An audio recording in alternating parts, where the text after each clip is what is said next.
So today we've got a guy here that, boy, he's a perfect example of what we talk about every day, right? How you start with basically nothing. You have a vision, how you execute on a vision, how you scale, right? Leadership. I mean, all these things are learned, from experience. And Michael Crafton has done an amazing, fun job at this. And Michael's name came about. What happens is as we continue to do this, our networks grow, we get friends that say, Gary, you got to, Quentin, Gary, you got to talk to this guy. He's freaking for sure. He's an awesome guy. He's for sure a ditch digger CEO story, right? And so one of my good friends, Rhonda, who of course was on our show, maybe 8 months ago, a year ago, whatever it was, and Rhonda, specifically remembered Michael after having dinner with him or something in YPO, and first I was like, Gary, I've been meaning to talk to you about this guy. I ran into. He's the coolest guy. He's a ditch digger CEO that is going to inspire a lot of people. So they said, I said, who's this guy? And he, it's Michael Crafton. And he told me a little about what he's done. So you're going to hear a story today that is an only an American story, in my opinion. Only in America story, and it's going to be a lot of fun to listen to. Q, you better be ready, dude. I'm ready, man. I got my notes. I'm ready, man. I'm excited for it, seriously. So we're going to introduce, there he is, Michael Crafton. Michael, welcome to Ditch Digger CEO. Thanks for being here. Absolutely. Thanks for having me. So Michael, we're going to do this, a lot of the same stuff we always do. We want to get in your mind. We want to understand, hey, how did Michael think as a young guy? Who are the people around him that helped him form this person he is today? And then where'd the vision come from? Hey, you're in this. I love dirty businesses because I've been all over them for my career, and I love when people can take a dirty business that other people look upon and frown upon, or when you tell people you're doing this grease work, and I tell people I'm doing this seal coating and paving work. Not everybody looks at us as like somebody they want to be like, right? So again, when you can take a business like yours and do what you've done, it's a blast. So let's start with, hey, tell us a little about your childhood growing up. How you were raised, where you were raised, and what ran through your head as that young inquisitive kid that you were. Yeah, absolutely. I appreciate you guys having me. It's funny when people meet me at first, everybody wants to ask, hey, what do you do? Or, where do you work? And I always lead with, I'm a grease cleaner. And the very first thing people do is they immediately laugh, which is, you would think is rude, but it's actually funny. And that's why I say it. Cause I'm like, no, I really am. They're like, no, like, what do you really do? I'm like, no, I'm a grease cleaner. They're like, what do you mean? I'm like, well, so it's always a joke. My wife, when I first met her, she would get really frustrated. She's like, you're more than that. You're more than that. And it kind of puts people off guard. And then it's always funny, a week or a month later, I'll get a call or a text or like, hey, you didn't tell me you were the CEO, or you didn't tell me you started the company. And I'm like, well, it doesn't really matter, right? So yeah, that's awesome. Anyway, yeah, so grease cleaning is my life. So I'm grew up in Greenwood, Indiana. I tell people that's where I get my street cred. South side of Indianapolis. South side, all right. Yeah, so South Sider. Got a little chip on my shoulder because of that. But I grew up in a great family. I had a really great upbringing. My dad was a real estate agent, definitely middle America. My mom's a flight attendant, both amazing people, still together to this day, which is great. I have 3 siblings, 2 brothers and a sister. I got my work ethic, I think growing up, I'm the oldest. My dad is still the hardest working human I've ever been around in my life, which I think rubbed off on me, which is a positive thing. But I always had that money making, saving knack growing up. Even when I was little, my parents tell stories of I would put my allowance in a jar and bury it under my bed, whereas my brothers and sisters would run as fast as they could to the convenience store and spend every penny, and then they try to find my jar, which is awesome. But I had 2 and 3 jobs as 10, 11, 12 years old. I'd cut the neighbor's grass. I'd shovel snow out of driveways. Do odd jobs. And then when I finally got a chance to actually work for a living, 15, 16 years old, I would do lifeguarding during the day. I hosted at a restaurant at night, and then I'd go to a place called Evergreen, which was the FedEx equivalent of the U.S. Postal Service at night during breaks, to just make as much money as humanly possible, which at the time was probably like $1,000 a month, which was $1 million to me. That's big money back then. Yeah, so I think my upbringing really became apparent just through my parents. I mean, my mom worked a lot as a flight attendant, away, and my dad, was an 18-hour-a-day person doing real estate. So very blessed to have that upbringing. We didn't have a lot, but they made sure that we didn't understand the difference. So I feel really, really blessed because of that. So, mom and dad, I mean, really, really, really gave you the vision of what work ethic should be and what relationships should be, and a lot of things, right? And what are the couple major principles that you really gained in watching them in your life today? What can you look back and say these are the couple, 2-3 things that really guided you in your life to who you are today? Absolutely, and I've actually thought a lot about this over the years, and I've been I've been really good about reflecting, especially over the last few years when I've been able to settle down a little bit with my kind of work-life balance. But one of the things I think has kind of always stood out to me is empathy. It's understanding that everybody's got a story. You don't know what people are going through when they're not standing in front of you. And if you can get to know and understand that and be empathetic to people's situations, I think you can really pull out some powerful characteristics that they don't fully understand that they have. And then obviously the hard work value. Earn everything you have. I think one of the things that's interesting about my story, which isn't groundbreaking, is I was so young and naive at the time that I didn't understand that line of credits existed or credit cards were a thing, because we just grew up with you either have money or you don't, and if you don't, then you save it, and when you finally do, you do. So I think the empathy, the hard work, and then just the common sense of money management is a really big deal for me. Personal core values. Who had that more when it came to the management of money in your family? Was it both your mom and dad? Was it your dad that kind of had that? Your mom? I mean, I think my dad handled most of the finances. I think coupon cutting culture that we had as a family. My mom kind of controlled how cash was spent, and I think my dad was more of the budgeter. But yeah, so I think I got it from both sides, which is awesome. Which is really good. That's awesome, and so many times that's not the case. That's not the case, right? Absolutely. One or the other probably has it, and sometimes neither have it, and that's tough. Tough to get anywhere. What about high school? How was your years in high school? What did you do? Any sports that kind of gave you that persistency that you probably have even as a CEO now?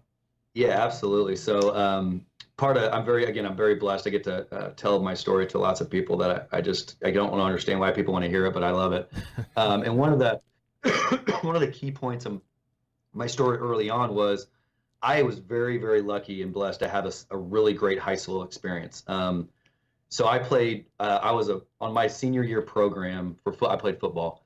I was listed at 5'8", 120 at a 5A school, and a 5A school is the highest level from a students wise. So we had about 2,000 or 3,000 kids. So wait, hey Michael, usually on those football programs, like I was listed at 6'1" or 6'2", I think I was at 6'1.5" my senior year, and 195 pounds. Now I was 6'1.5" and I weighed about 160 pounds, right? Okay. Yeah. And so again, was that real? Were you really that beefy? Were you really 120 pounds? Yeah, no, that was the funny part. Is I think they weighed me with my pads on, and I wore high heels the day we did the hike. So picture the high heels. Right? So I was kind of the little runt, but everybody loved me. It was kind of the Rudy before Rudy movie came out. But I rode the bench, freshman through junior year. But I always was there. I was never missed practice. I was always on the kind of the B team that would face varsity in practice to get them warmed up, kind of the punching bag.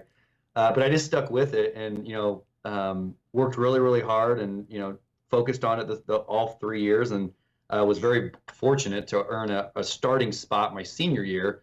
And what's really funny is every single game, the first play was a sweep to my side because I was a corner. And it was like we planned for it because it was everybody would see me on film and be like, yeah, let's do it. And every time of course I'm going to lie right now, but I blew it up and hurt these big running backs. But I think what I learned from that experience is subconsciously I was, I went all in every time. It didn't occur to me that, if I throw my little 120-pound body at a 6'1", 200-pound linebacker who is, all hopped up on, creatine probably, that it was a bad thing. I just thought, hey, that's what you do. Like, if we're going to tackle somebody, you got to tackle them. So I think that just a persistent, working out, learning, just being around, really helped me through my high school career with just being involved with football and sports and teamwork and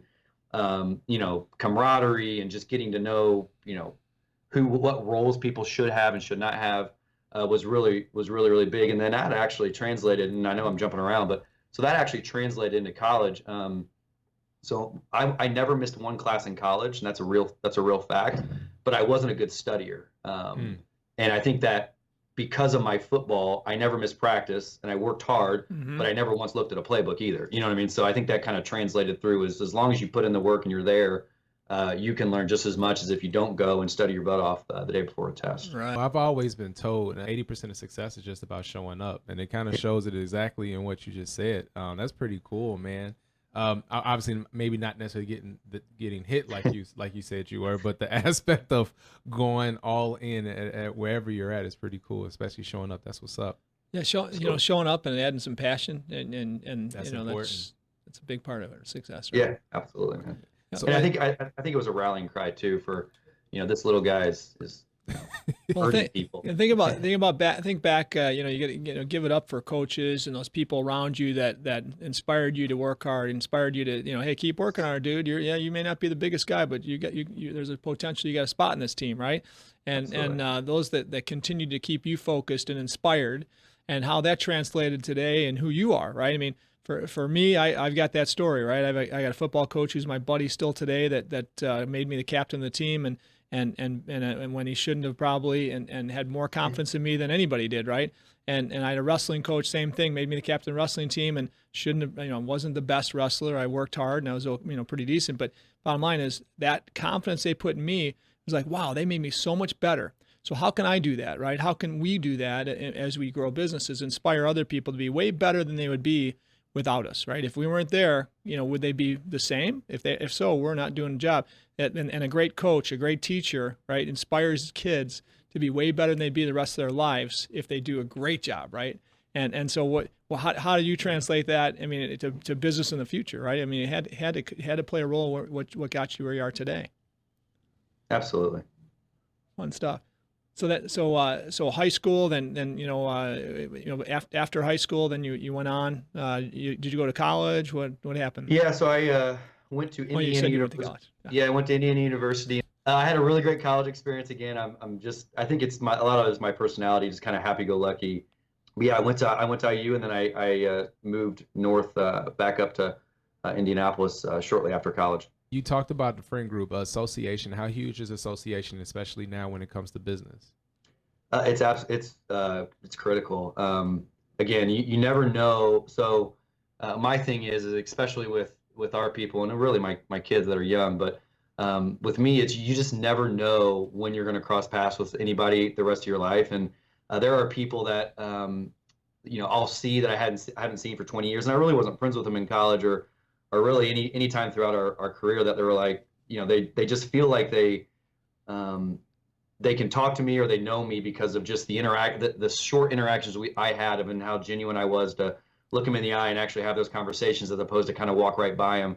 Because again, like I said at the beginning, I do truly believe that everybody has something special inside them that they don't even understand or see or know, and it's the coach's job to pull that out. 100%.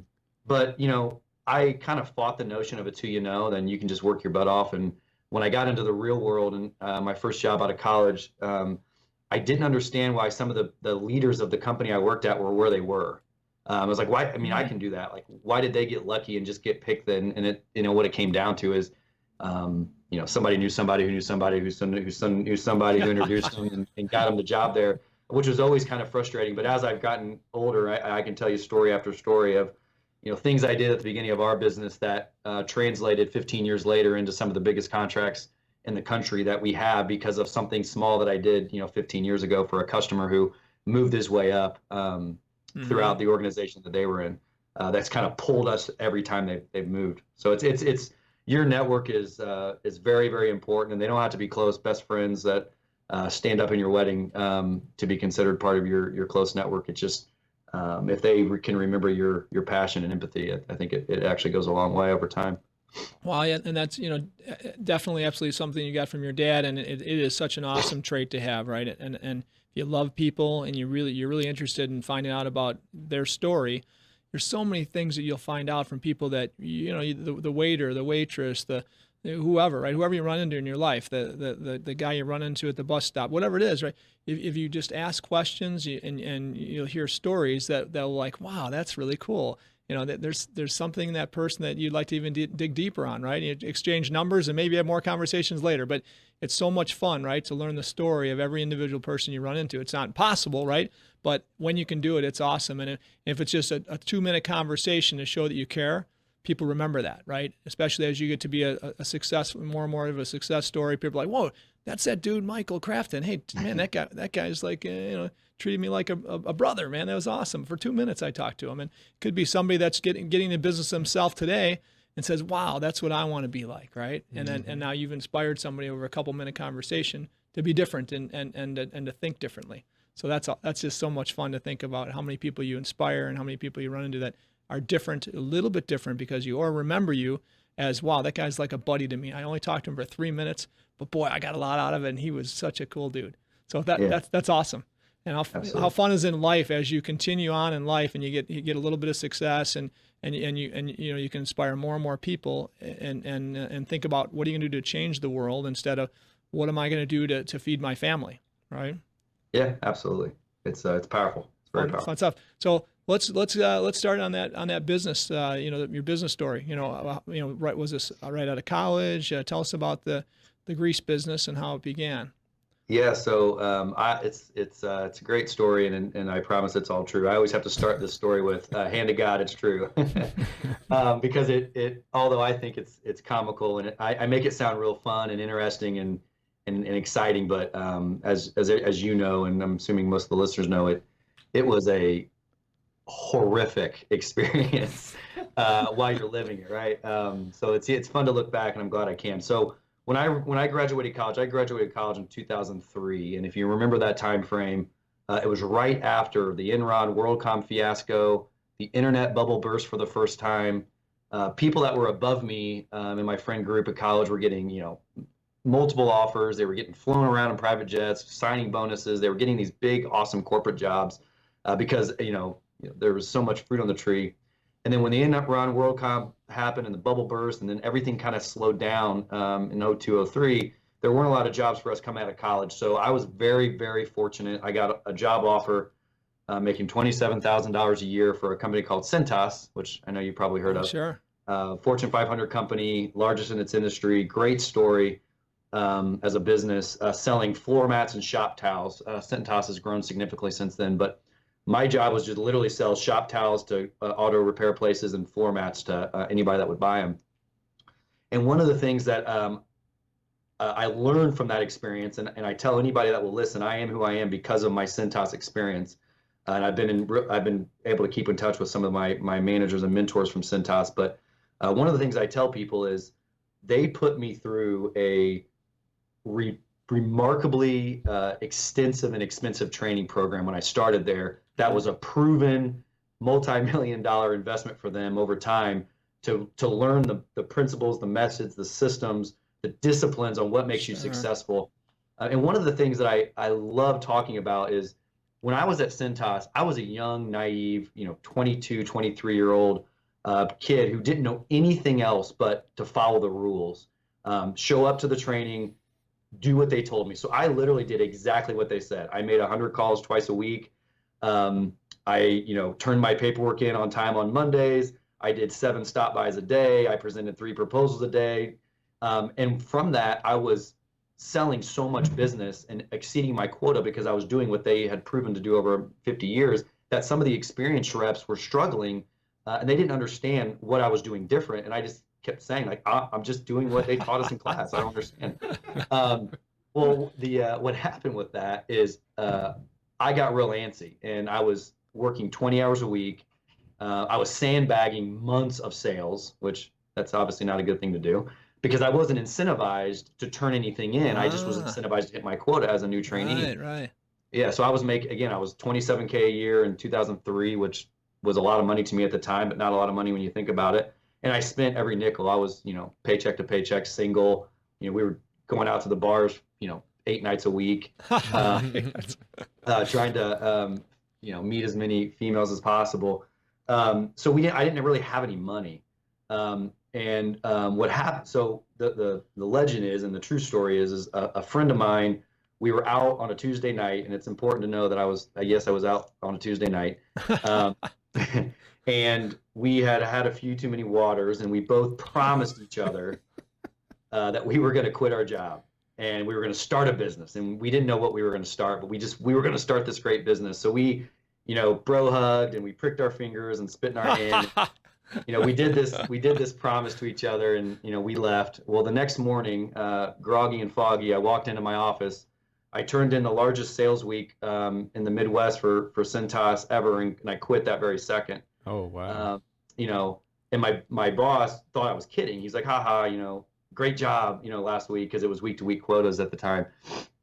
And he said, we're really excited to move you up. I'm like, no, I'm serious. I'm actually quitting. He's like, well, what are you going to do? And I remember very specifically the question, and I can literally remember the emotion I had, is I stopped and I said, well, crap, I don't know. I don't know. So I just said, hey, I got a plan, and it is what it is, because I didn't want to talk about it. And he's like, okay, that's fine. Well, I got a banker's box, and security walked me out. It's a big company.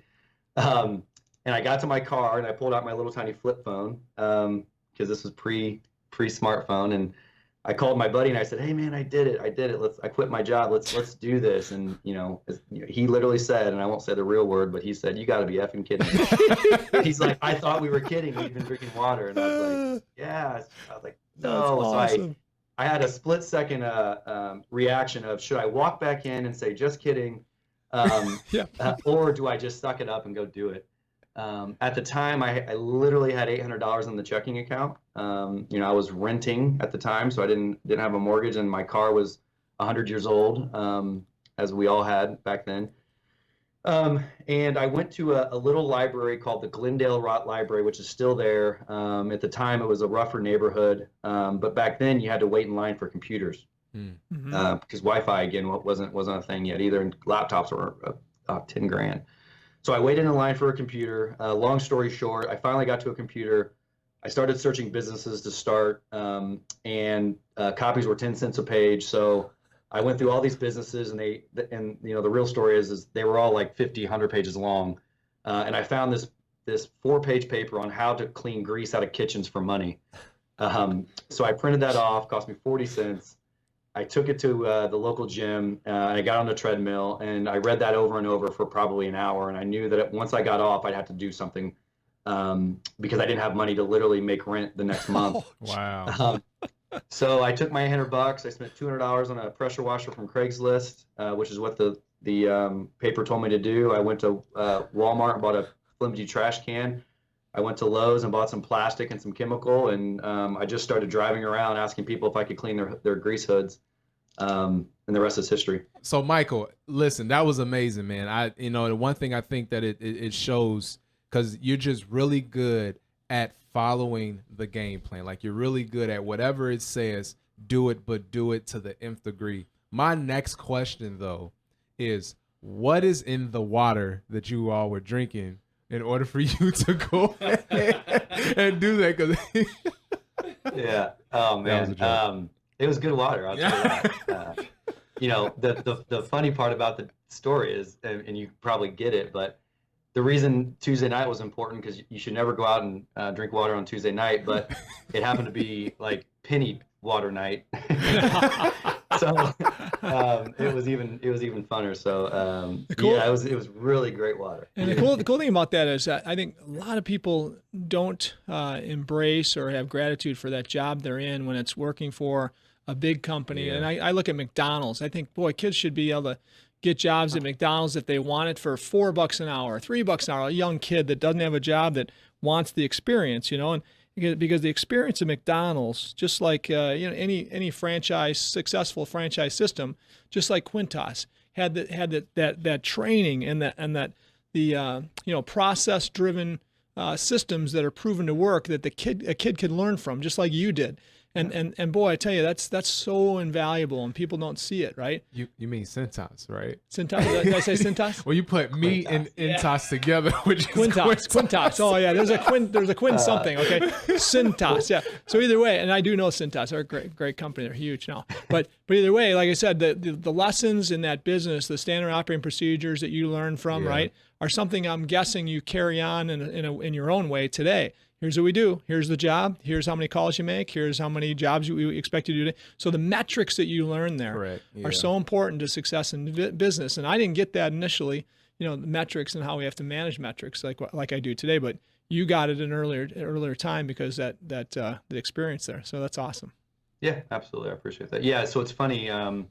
If you walk up to our front door and you take the logo off our building, you would actually have no idea that we weren't Cintas, because everything from the front door to the back door, the way we greet people, the way our management structure is set up, the way we manage our service department, our sales department, our customer service, everything is an exact replica of the way Cintas does it. We just do a different service.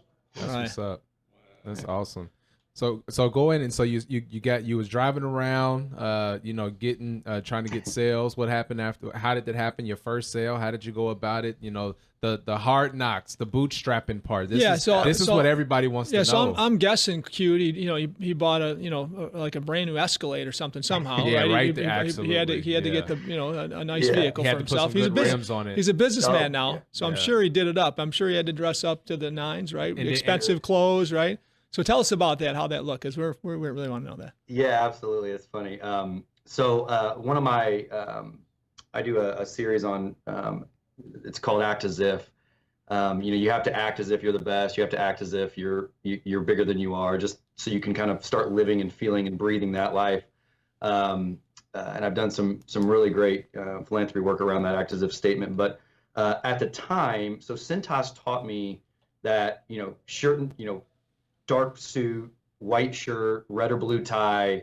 We had a black portfolio leather thing that we would present in a 3-ring binder. We would present our services in these slicks, and then we would have these carbon papers, and we'd fill out the proposal.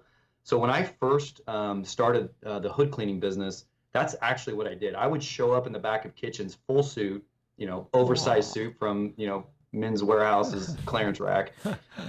Looking back, it was like I can't believe I wore something that big, but so I'd have this black portfolio binder, and people were just kind of looking at me. I was talking to chefs who were dirty with these white chef coats on, or the manager was smoking cigarettes in the office, kind of already mad because the day started bad or they missed their delivery. And I remember exactly where it was and who it was, but one of the restaurant managers I was trying to sell looked at me and said, "Are you telling me I'm supposed to buy grease cleaning services from a guy in a suit?" And I looked at him and I was like, "You're right. Like, that is weird. Like, why am I wearing this suit?" So, I literally left there, and I went to a discount store, and I bought a polo shirt, a Ralph Lauren shirt, which is important part of the story. That was like $15, and I put that on with some nice khakis, and that's how I started selling. Well, when I was selling, now that I kind of looked the part a little bit more, I was acting as if like we were a huge company already, and I wasn't lying, but I also wasn't telling them the whole story. I had my brother, my sister, and all my brother's high school friends in a picture, and I said, "This is our management team." So it just looked like it was a lot of people, and I had one pickup truck that I superimposed. We were 360 services back then. I superimposed 360 services on the side, and then I copied and pasted so it looked like I had a bunch of trucks. And I kind of sold that way. And we're professional because Cintas was image, and I'll stop talking about Cintas, but image is everything. We're the image people, and it was all about quality and professionalism, and we show up in uniforms, and your people should too. So I would sell this big company experience to these restaurant owners, and one of the things that I'm very blessed with is I can connect with people really quickly, but I also can sell, and I kind of really good at reading people and reading the room. So I got a bunch of sales really quickly, and it was all the little restaurants. And the first one was a Bob Evans on the east side of Indianapolis. But the first job I ever did, so the deal with my business is it's a nighttime business, or our business. So it's a nighttime business. So the whole business runs itself during the day, but the service is actually performed in the middle of the night because restaurants have to be closed, food service facilities. So I had to go out and sell and answer the phone, because remember, back in 2005 is the first day of our cleaning, my first cleaning. Cell phones were not, they were flip phones. There wasn't really Wi-Fi and laptops, and there was no cloud. Like, that name hadn't existed yet. Sure. So you had to be physically in a building with a phone line to answer office calls, at least back then. So I had to actually be working during the day, and then I had to actually go out and clean all the stuff that I sold at night. So what I would do is I would do 72 hours on straight, and that's a real thing. And then I would sleep for 8 hours, which I would say take a nap. And then I would just get up, and then I would sell, invoice, clean, sell, invoice, clean, sell, invoice, clean, then I'd sleep. So I would do 72 on, 8 off, of being awake the whole time. And I did that for almost an entire year. But one of the things I remember, and these are cool stories looking back, and when you have his timeline and you tell new people coming in during orientation, but I was driving to my very first job. I literally barrel rolled over 2 medians and flipped over into a Walmart parking lot that I had saw. And I had like $10 in my pocket, which is my last $10 to my name. They had gray zip-up hoodies on sale, and the only size they had that was large was gray, and those were like $5. And they had $1 hats, and the only one that wasn't fitted was a red hat. And that became, up until we purchased the Nelbud, that was our company colors, was red and gray, because of that moment. Yeah, which is awesome. So I put those on, and I just showed up at my first job, and honestly, I would bid this job at probably a couple $1,000, but I think I bid it at $200 at the time, which was a lot of money to me. And then I didn't understand, being young and naive, that there was something called AR. I thought that you do a job and they just hand you the money and you leave, and they're, everybody's happy. But so I had to wait for 30, 45 days to get the money for that, which is funny. But so the colors became red and gray. Then I said, you know what, I need to go back to Cintas. I conned my old boss into giving me a set of old demo uniforms with no logos on them. So at least I could look the part, because I couldn't afford to pay for them. And he was, really, really great about doing that. And we're still a Cintas customer to this day because of that loyalty that I have to them. But so then I just started hustling, and I just, another customer after another customer and another customer. And there's this really great, if you ever go to our website, there's a great story that I tell where my first big break at 360, and I'll let you ask questions, but was I literally I somehow found the name of the regional manager of Arby's, who had like 10 stores under his corporate responsibility. His name was John. Yeah, I was going to ask you about this. I'm glad you're going into it, man. Good. That's the question. Go into it right there. Arby's. Let's do it. Love it. Yeah. And I'm very, very blessed and loyal to the Arby's brand to this day. So I called John, and this is not a joke. This is a sincere, absolutely, this happened. And he would tell you the same thing. I called him every single day at 8 a.m. Monday to Sunday, every day at 8 a.m. He came into his office, put his coffee down, and his red light was blinking on his desk phone. And he knew what that voicemail was every day, right? So a whole year goes by, he answers. And I got real fun with it, right? I was like, John, last night was crazy. Can't believe you missed it. Or I'd be like, hey, did you see John, whatever. And it became a funny joke to me, and he probably was so annoyed. So anyway, he answered one day, and he just said, Michael. He didn't say hi, because he knew who it probably was. And I just like froze. I was like, oh my God, like I actually have to talk to this guy now. I was like, oh, Mr. Kelly, my name is Michael Crafton. I'm with 360 Service. He's like, Michael, what do you want? And I'm like, listen, all I want to do is I want to clean your exhaust hoods. And he literally said, you're telling me that you called me every day for a year because you want to clean my exhaust hoods. I'm like, yeah, absolutely. He's like, all right. He's like, we had an issue last night. That's why I answered. You have an opportunity. You get 5 minutes on Friday or Monday or whatever it was. So I showed up. We ended up we hit it off. We had an hour meeting.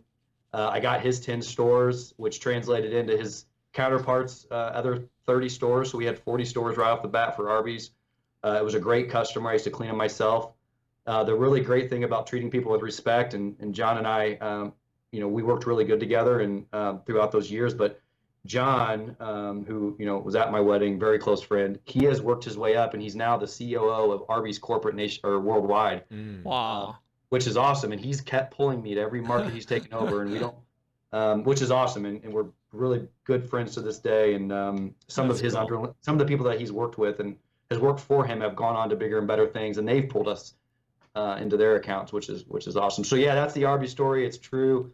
That's a lead-in story that people love to hear. And so Michael, as you grow though, right? I mean, and we have this challenge, as I think you do too. Our competitors are across the country are, mom and pop, smaller, a couple in our industry, $2 million a year businesses, where we've grown to be one of the largest, and we have to somehow maintain that relationship as is motivated and is willing to serve them, as well as that what you and I used to be, the mom and pop, right? If we can't do that, we're the big guy now that doesn't really probably need the work, that doesn't express the fact that they have to have the work, maybe, right?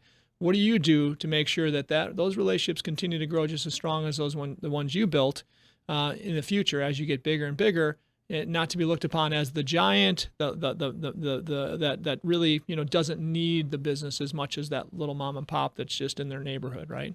Absolutely. So I think if I had a nickel for every time somebody says is that we've just gotten too big, I don't think I'd even have to work anymore. But so one of the things, at Nelbud, one of the things we're very passionate about is our core values, which kind of leads into your question.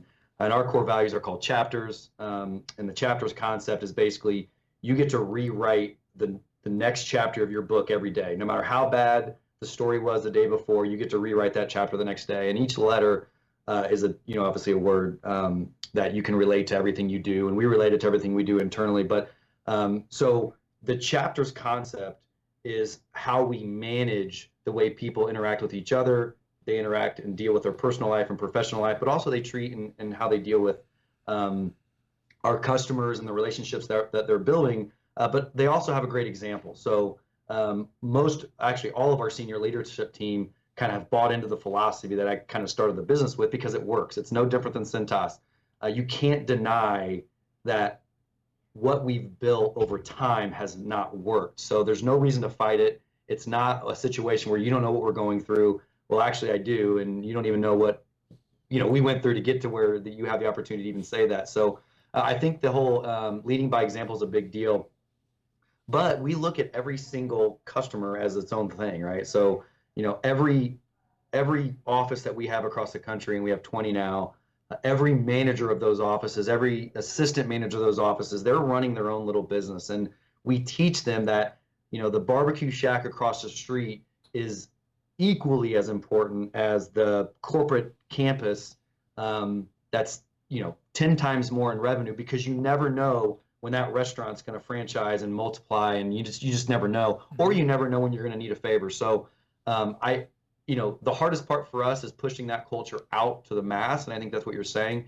And just effective communication, and just reminding people that the chapter is rolling at all times, and making sure they make decisions based on how it reflects one of those letters is really important. I'm curious if you can, maybe not, you don't have to say all of them, but maybe the ones that are, and I'm pretty sure every letter is important to you, but if you can expound a little bit more on the chapter philosophy. This is the first time I've ever heard that, so I think that's pretty cool. Yeah, whatever one's important to you. Well, I'm going to tell you them all because you have to know. Okay, I love it. So chapters, the first, so C is change. It's the first letter, and the last letter is S, which is safety. So those are the bookends of our chapters. So the front cover and the back cover. Change is how we live our life. We've conditioned our team to accept change, to understand change is always going to happen, to understand that we're going to pivot on a dime, to try to stay relevant in the marketplace, but also go to where our employees are and interact with them the way that they want to be interacted with, but really go and interact with our employees and change the way we do business to kind of adapt to that market share. And change is really scary, right? So change is something that is uncomfortable, it's scary, it's hard to implement if you don't kind of keep an open mind and understand that there's a better purpose for the reason we're changing. So that's why we make change the first thing, and that's what we kind of start with. The S in safety, which is the last thing, is kind of what holds our company up. We're extremely aggressive about safety. People ask me all the time, what keeps you up at night? And I just very clearly, it's two things. everybody comes home from their shift and everybody gets their paycheck on time. And I'm very serious about that. It's the last thing I think about when I go to bed is the decisions that I'm making will affect those two things. So safety is the kind of the bookend, and we talk about it every day. H is honesty. We obviously need to make sure that we are honest with each other. In all of our chapters, kind of, we're an employee first, customer second company, which is splashed on our website, but they all are basically built on how do we interact with each other as an organization, and then how do you take those and interact with your family and your personal life? Because it's not just about working every day. So H is honesty. You got to be honest with ourselves, honest with our customers and our families. A is accountability. I think one of the things that I did a poor job of coming up in the business is holding my people accountable. I would just do it for them, or I would just pick up the pieces when they weren't doing it, and instead of educating them and holding them accountable, I would just do it. So accountability is really, really big.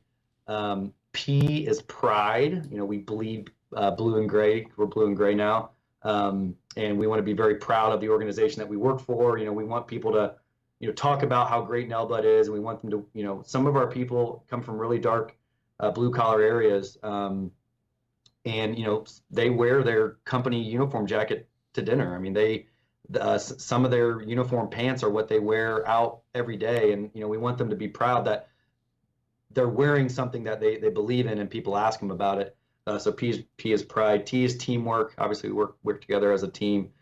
E is energy. Obviously, you can tell I may have a little bit of energy. Yeah, we can see where some of that comes from, huh? Yeah, we just we want to come into work every day, we just leave it all on the field, and just have energy about us. Because again, we don't take ourselves too seriously, but we want to have fun.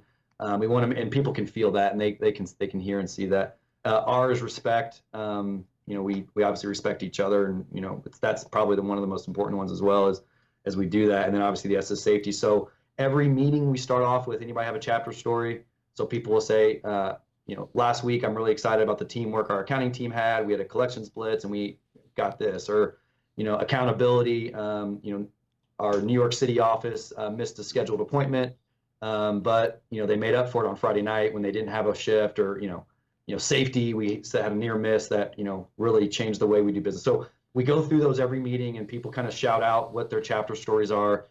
Every disciplinary hearing, we say, how did this reflect honesty? Or, do you really think that, this was something that makes you proud or whatever? And then even when we do bonuses, it's, hey, you get this bonus or this reward because of these three chapter letters.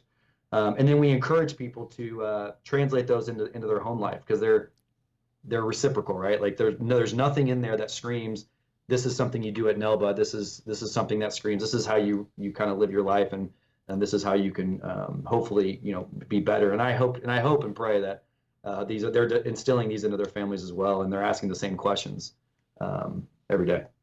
That's awesome. I mean, we have we're very similar in that of our 5 core values, right?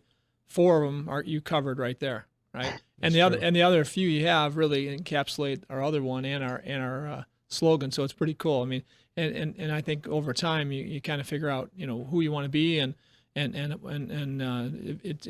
this stuff doesn't usually come about initially in a business when you start it up. I had none of this stuff in my mind at all, right? Yeah. And I learned 10, 15 years in, hey man, we need to kind of teach a few of these things, and eventually say, gosh, that worked out pretty well, right? And then eventually, boy, let's really build this brand on great culture, built through adhering to core values and holding people accountable to core values, right? But those are awesome, man. All 8 of those are really good. I love the way you put it together with the word chapters too. Yeah, absolutely. And honestly, I went through a phase where I thought maybe it was too corny and we were forcing it on people. Because I mean, the word chapters has become like a salutation. It's become like a its own thing, right? So like people in emails with chapters, every call we have with groups of people, people are yelling chapters as they're hanging up. It's kind of like at the ending and the beginning of everything we do. And I asked our senior team, I just said, hey, do you think we're forcing this on people? Do you think it's we're too overwhelming and trying to make people kind of say the word? And they were just like, actually, I don't even realize that we're doing it. It's kind of subconscious. And it's just become a thing. So I think that's something that I'm really proud of, especially as we acquire new businesses, we open up new geographic territories with different types of socioeconomic cultures. And, East Coast, West Coast, Midwest, all that stuff. Mm-hmm. The one thing that's constant is people believing in that chapter's concept, which holds us together. That's actually, I'm glad you alluded to that. I was going to ask you what's some of the next things that is happening for Nelbud and what you have going on in that way.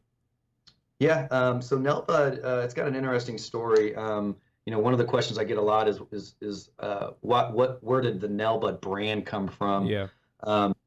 So when I sold the business to private equity in 2015, 9 years in, at the time we were the second biggest in the country in the space, and just that short amount of time. And they actually owned Nelbud, so they were looking for. And Nelbud it's a phenomenal business, 35 years at the time. It's a constant. They were chugging along, steady Eddie. They kind of they helped write the code 40 years ago. They were well known in the country just because they've always been there, and they were one of the first, and they were the largest in the country at the time. So what was unique about kind of the Nelbud brand in the beginning was we were this young, fast, technologically advanced, kind of free thinking radicals, I guess, that was disrupting the industry. And I don't necessarily think we were disruptors, but doing things that people just didn't think they had to, right? And Nelbud was this, aggressive but system-based business that just was kind of like, we are the best, and you're going to deal with it. If you don't like it, go away. But they hadn't innovated. They were passing spreadsheets that nobody knew what the right version was. They were mailing FedEx envelopes of service reports every week to the home office, and they weren't sustainable. I mean, and the PE company knew that. So we actually bought them. 360 was the platform. We rolled all their systems and processes onto our systems and processes, which were built to scale, which is a great story too. And we had originally planned on taking the 360 brand to market as a national brand. Well, as time went on, we realized that 360 had a cult following in the Midwest. Nelbud had brand recognition nationwide, and I didn't want to lose that brand equity because I just felt like it was important. But we were having this, Jets versus Sharks, West Side Story, Tupac and Biggie argument, because the East Coast wanted to do it Nelbud's way, and they were East Coast. 360 wanted to do it the 360 way. We were Midwest, happy-go-lucky, and it was just this push and pull and fight, and we just had a really hard time pushing things across the finish line. So we made the decision to move everybody into Nelbud, which really changed the game for us. We did that in 18. Everything, we went from stagnant from 15 to 18 to we have probably doubled, maybe 2.5 times the company from 18 to now because of that culture shift.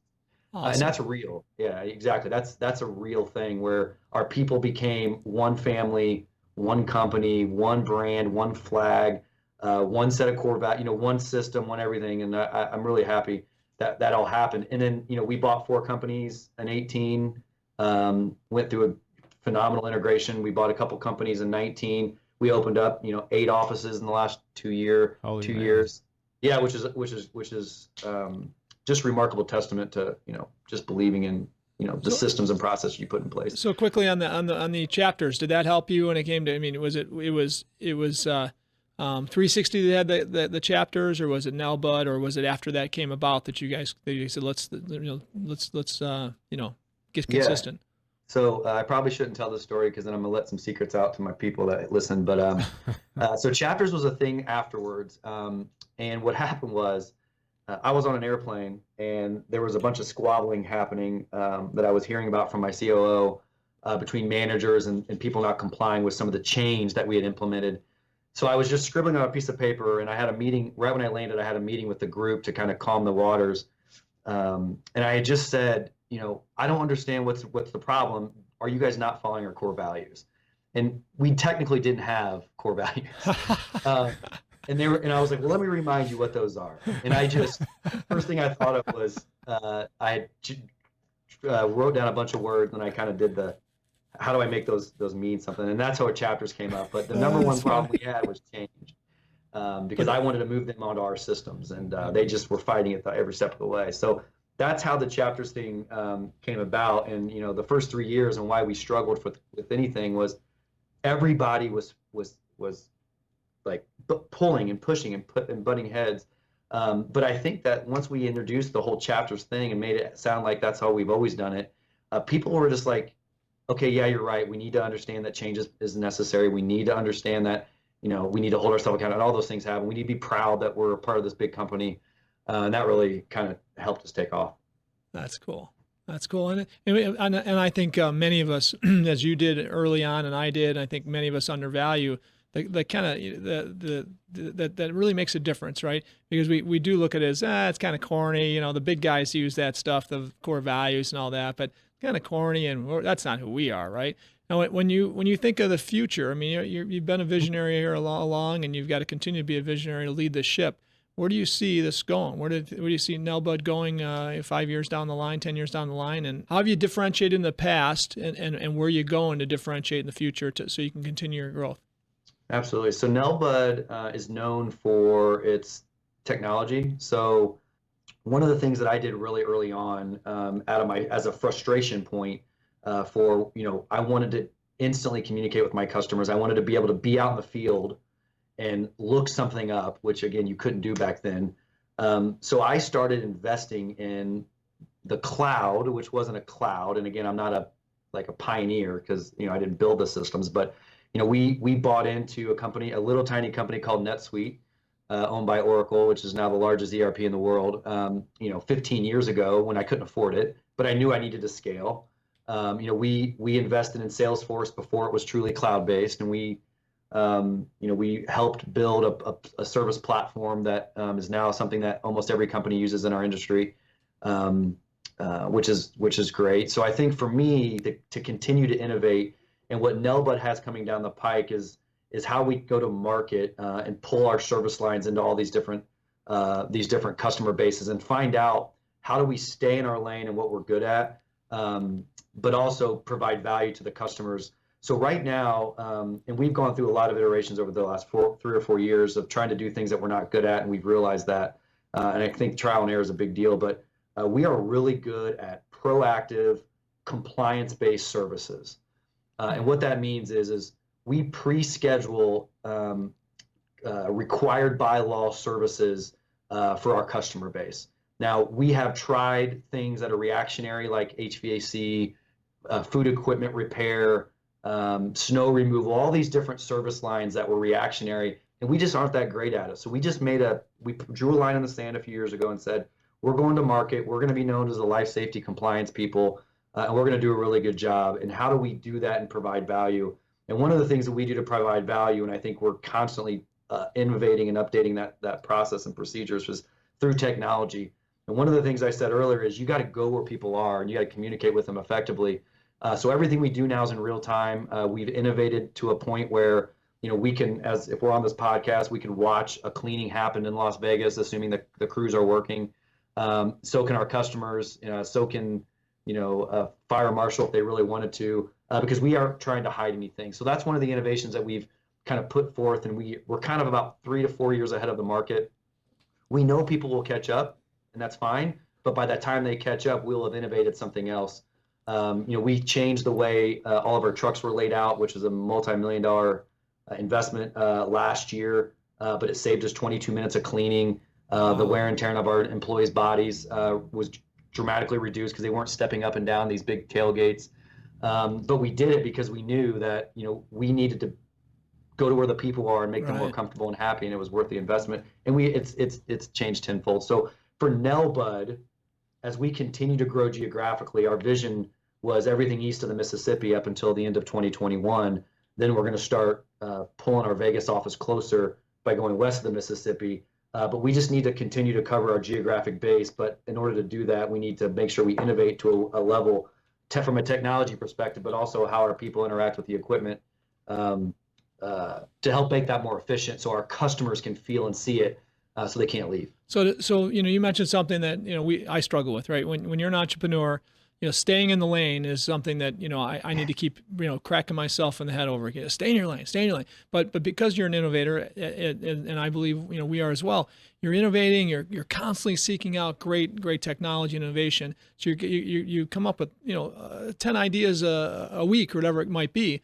And you have to find those ideas that actually do deliver more value to your customer. But then again, and sometimes you got to look and say, gosh, wait, but it's going to deliver more value. We know that we have the relationship, but are we still in our lane, right? And so again, when you think about these things, right, you know you're going to fail. You're going to jump into something where you think you're serving your customer better than anybody else, and it's a value add to your customer. But once in a while, it ends up that it takes your eye off the ball, right? So how do you look at these things, Michael? Because I tell you what, I still struggle every day because I chase a lot of shiny objects if I think they're going to be of value to my customers, right? Yeah, we call them squirrels. I have a bad habit of chasing squirrels all the time. But anyway, so it goes back to accountability. So I got into a trap where I was changing the processes and the company's kind of way of doing business so often that it became watered down, and people started to just say, hey, just hear him out. He'll forget about it in a couple of weeks and we can go back to the way it was. And then I wouldn't stick to it, right? Yeah. And it would kind of die. And then, 4 months later, I'd be like, what do you mean we don't do it that way?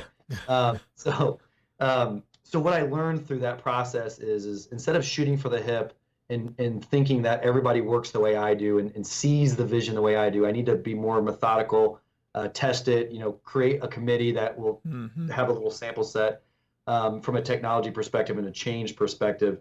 But I think what really hit me in the face like a brick wall is when we ventured out and tried the HVAC world, which is 100% reactionary. You don't know what you're doing until the morning the phone rings. We stumbled and we sucked so bad that we lost some really great relationships that we should never have lost because we just couldn't keep up with that expectation, even though we were performing well in the proactive services. So that pain, which was one of the worst pains that I felt as a business person, and it almost killed us. It truly did. Was something that I had to go through. I mean, I got a quadruple MBA from it. Just learning that, and I think that has really put me in a position to understand that, stick with what you're good at. You're a 38-year-old business. You're really a 15-year-old business. That's the best in the world, and we truly are. It's not a me saying that thing.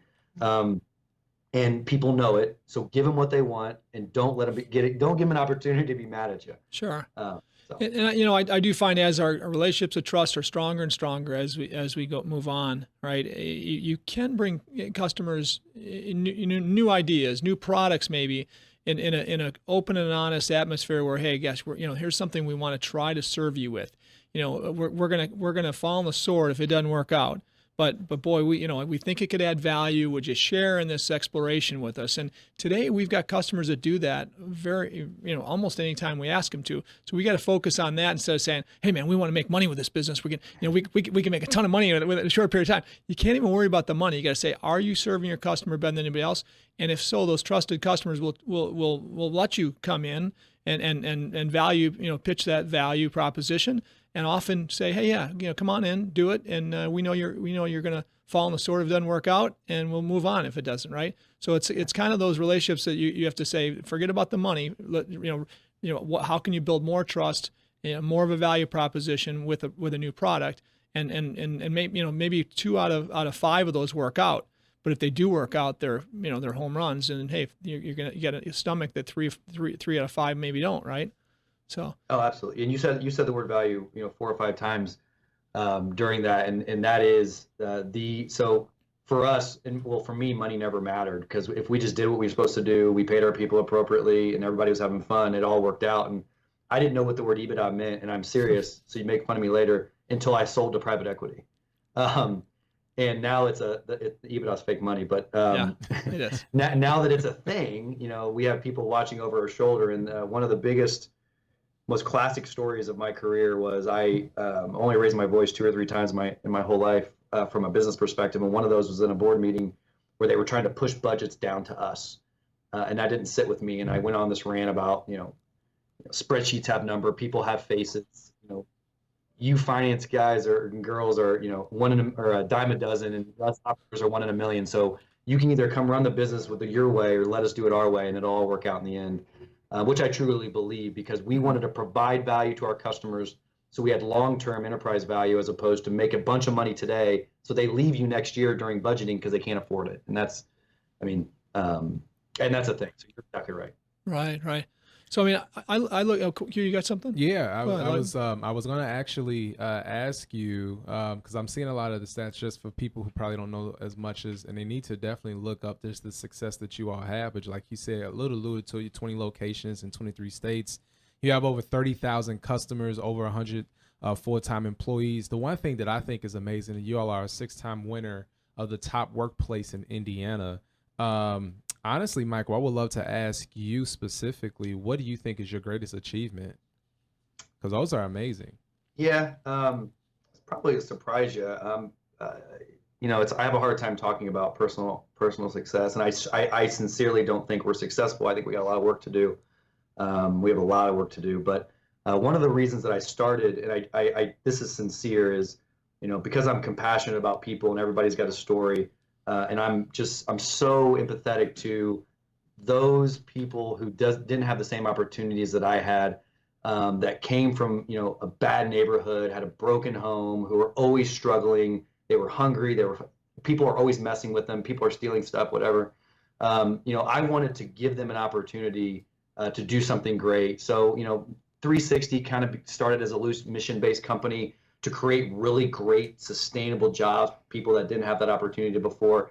And I think what I'm most proud of over the years, and we actually have, may have been a typo on my part, we have almost 400 people now, is we've taken such remarkable chances on people that society thinks are bad, and we see something in them and we try to pull it out. And we've been burned way more than we've won, and it is what it is, right? But the ones that we win on, the impact that it has on me personally, but also on the organization, the stories they tell, Sure. and just the look in their face and seeing their families come in and give us a hug is truly my biggest success. That's awesome. That's why I come into work. Well, and Michael, you touched on an awesome point, but I mean, some of the grittiest people that will get you through the tough times or get our businesses through the tough times are people that have been there before, people that have had tough times, right?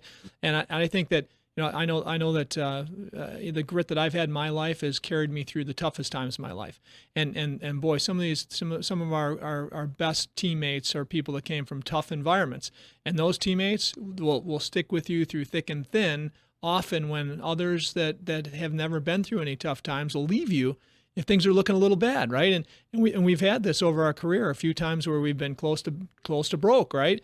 And when it happens, some people, say, "Gosh, this place is burning down. I'm getting out of the fire." And then you have the gritty ones say, "Man, I'm here with a bucket. I'm helping you put this thing out." And those those people are still on my team today. I've got people I can think about on my team today that were through all three of my toughest times. And man, I tell you what, I love them. They're my brothers and sisters, and there's nothing I wouldn't do for them. And I think they're the same way with me. And boy, that's what you have to build a business on. And so when you look at, let's hire everybody with a 4-year degree and maybe a master's in business and all that. Well, boy, that's great, and we need those people, and they can be invaluable to us, right? But if we can bring people in that have a little more grit than normal, and we can show them a career that can take them to another world, boy, now we've got something. I'm seeing that in you and what you're doing, and that's just awesome. Because and by the way, we've got businesses where these kids going to Northwestern and Harvard, they probably don't want to be grease guys and gals and asphalt guys and girls like ours, right? Yeah. So. Well, I think something that's really hopefully impactful, and I really want to get it out because you just lit a fire in me. But so one of the things that I'm extremely passionate about with our own internal team is understand what everybody's story is, understand how they tick, but just like let's fix the thing that's wrong as opposed to just giving up on them and firing them. And one of the examples, so we have a lot of really great, what I would call social programs at Nelbud, where we have food assistance programs. We have, they can bring their kids school supplies. If they just bring their list, we'll buy it for them. We have Uber to work. If you can't afford 3 square meals a day, you sign up, and we have them waiting for you every day in the freezer. It's like those pre-made meals. That's cool. Because the thing that's really bothersome for me is, especially about society, is I tell my people, if somebody gets caught stealing cookies and lemonade from a restaurant, don't fire them because they're bad people for stealing. You got to understand why they stole. Were they hungry? did they have a kid that is either give him formula and not eat, or, what was their last meal? Was it a taquito at a gas station 3 days ago and they're just hangry? There's so many things that are going on that you just don't fully understand. And if you can get to the root cause of that and you can fix those problems before they happen, I think that's what builds loyalty. But it's doing the right thing. And that guy that stole the cookie and the lemonade, he was hungry and he doesn't eat like he should. And, we give him 3 square meals, which costs us almost nothing. And it's the right thing. And then he hurts the company, 3 months later. I mean, that's fine, but at least he had something at the time. So, just knowing their story and just getting deep and understanding each individual person's different. I think it's really powerful. So. And do you do that through your HR? Do you the direct leader of that person, manager of that person? I mean, that's the job too. When you have the type of teammates, the amount of teammates you have, right? Staying close to that mission of serving your team gets tougher and tougher, right? How do you do that today? Absolutely. So we actually push it. I mean, it's kind of goes back to chapters. It's in every organization.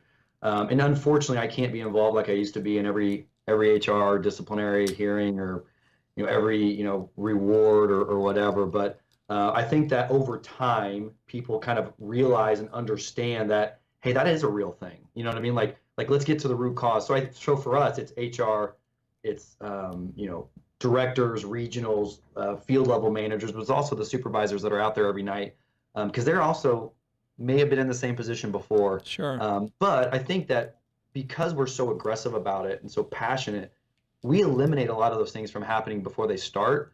And then when they do end up happening, not to be cliche, but it truly is our fault because we didn't know. Mm-hmm. Like, we didn't know that he hadn't eaten in 2 days and he was hangry. I mean, when I'm hangry, stay away, right? Like I'm mad, right? Like I'll punch you. And that's going on every day. And we have a hunger problem in society, but that's a whole different thing. So it's awesome when you can take this free enterprise opportunity that you have to do great things and create opportunities and jobs, right? I believe that's part of our philanthropic mission in all our businesses as entrepreneurs and businesses. Some people look at business and successful businesses. They're lucky. They're probably taking advantage of the little guy, this and that, right? When I believe that great businesses serve their teammates and are a blessing to the opportunities they provide. And on top of that, usually, great businesses also do things on the side. So when I think about, you mentioned a story when we were kind of warming up here and talked about buying at an auction, a customer telling you to pony up and buy something at an auction, and you went way over your skis and spent too much money on an auction item, right? But that's a philanthropic thing. You had the heart to do it, even though you really couldn't afford it at the time. And what do you do today when it comes to philanthropic stuff, whether it be your personally or the business at Nelbud? How do you guys treat that? Sure. So we empower and encourage the team, especially, and I'll talk about my personal philanthropic passions. But so we give people volunteer days off that aren't are above and beyond their PTO and sick and all that stuff, to encourage people to get out into the community. We do branches will take people to my platform's Hunger. I'm sure you probably fought or heard that through a bunch of things I've been saying, but so my platform's Hunger. So we try to do our best to take divisions and departments and locations to, for Indianapolis, it's Wheeler Mission, or food pantries where we stock boxes or we serve food at different times. So for me personally, and really with Nelbud, we try to do whatever we can to help us, right? So it's really great that we can go out into the communities that don't work for Nelbud and help them. But one of the things that we're really, really sincere about is a lot of those people, they work for us. I mean, we're very dark blue collar, and they're no better than we are. And that's why I lead with I'm a grease cleaner, because I'm not better or worse than anybody else.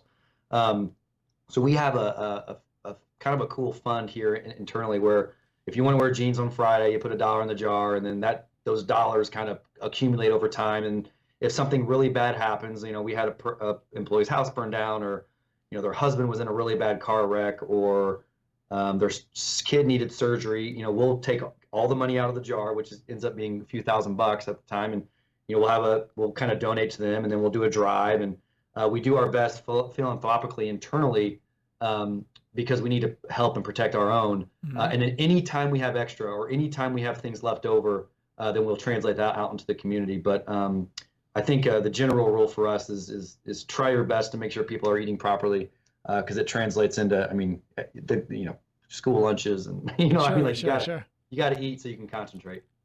No doubt about it. No doubt about it. So your story is an awesome, great American story. I mean, do you feel like if you were born in any other country, it could be this cool of a story? Tell me a little bit about your thoughts there.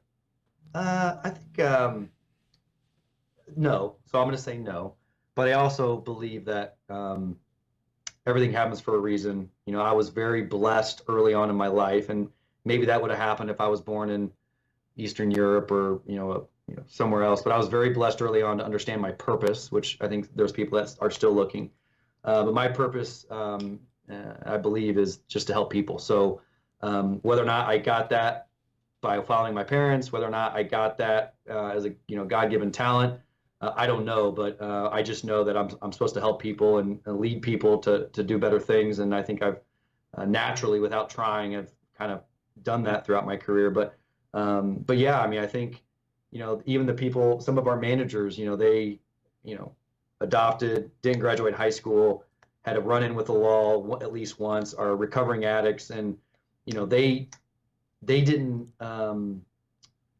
get the upbringing that we had. So we had to instill that in them, and we had to help and provide that opportunity. But once they have it, I feel like that's good. And I honestly think, like I said, everything happens for a reason. I think I probably would have picked that up over time just from God-given talent, but I'm not sure if I would have been able to utilize it as I am now because of the resource that I've built with this great capitalist country that unfortunately we have to keep defending.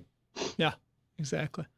Awesome. Quentin, you've got Man. some great takeaways. Man, there, I got dude? some amazing takeaways from my man Michael Crafton, man, and I have like almost, you guys, seriously, in this podcast, I have literally 2 pages worth, and I won't say them all, but I'm going to give you all some of the top ones. So I hope you're ready. One of the bigger ones, at least, that I saw, he started with, and this is outside of the chapters, philosophy, and all the other stuff, but literally, see the good in people when other people don't. Genuine compassion. The fact that that's like in your blood, in your veins, Michael, from your family, that's phenomenal. And it actually, the other one that I have here is go all in every time at all times. Like, that is critical. Don't ever put yourself in a position where you're half doing something, but go all in every time at all times. You did that throughout your whole life, and you're still doing it now. One thing you said specifically that I think a lot of people need to really understand: if your network can remember your passion and empathy, they will remember you every time. And the fact that you talked about that, where it was people that you've connected with earlier in time, and now all of a sudden you still haven't gotten contracts 10, 12 years ago, is the fact that they remembered your passion and empathy. This part, you guys, add this into your repertoire. The act as if philosophy. That's an awesome Act as takeaway. if you are a CEO. Act as if you are already making moves. Act as if you already are what you want to be, and you'll become that, right? That's that dreaming big type of component. So that act as if philosophy is huge. One of the things you said, remember, you have no risk in persistence. There's no risk in keep doing and keep trying and keep trying and keep trying. And the fact that you showed that, and look what happened with you. Your ROI is, your man is in your wedding with you and all that other stuff, which is pretty cool. 2 other things here. You have to go where people are and communicate effectively. Communication, we're realizing, is definitely difficult for a lot of people, but if you can do that and go where the people are, it's a quality act of servitude. But one of the biggest things that you said, and kudos to you, Michael, because it shows where you're coming from, but do your best philanthropically to help, but more importantly, protect your own. And we need to definitely do that, not just for our businesses, not just for our family, but also, like you said, for our country. So good stuff, man. And for me, that it's all, this is all awesome stuff. But act as if is just a great one, because when I think about the champions in sport, when I think of the champions in life, right? Man, they're celebrating, right? But they're not in your face celebrating. They're not doing flips and a show in the end zone, right? It's the old Barry Sanders and the Walter Paytons of the world that set the ball down, give the ball to somebody else, right? And the Tom Brady's of the world, that just get it. They get it done every day, and they expect to do it this way all the time, and they expect to win all the time, right? And they do.